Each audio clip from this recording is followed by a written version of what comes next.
Now, some international news. The US government is facing serious questions at this point of time after approving the sale of sniper rifles to one of Brazil's most feared police units. And in fact, this happened despite strong objections coming in from its own diplomats.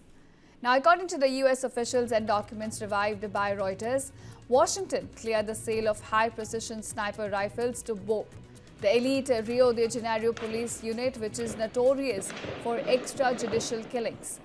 Now, this approval came even after the US ambassador to Brazil and several other State Department officials warned that the weapons could be used in unlawful killings in the country. Now, the concerns, in fact, proved timely. BOPE was at the center of a deadly raid in Rio last week that left about 121 people dead, including 4 police officers. A massacre that's now under scrutiny by human rights groups as well as UN experts. Now, internal documents show BOPE purchased 20 Daniel Defense sniper rifles in May 2023. The weapons only arrived in 2024 after months of debate inside the US State Department. In fact, a January 2024 memo described BOPE as one of Brazil's most notorious police units for killing off civilians.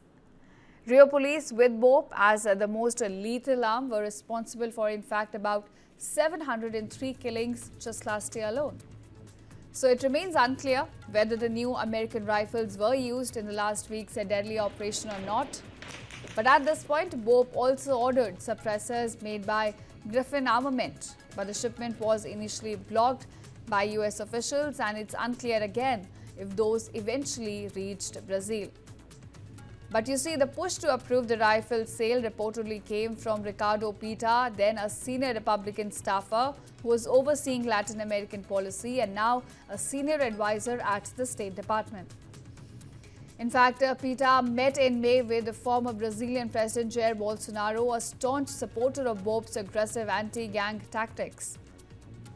The $150,000 rifle deal is not the first. In fact, documents show that BOPE has imported around 800 US-made rifles in previous years.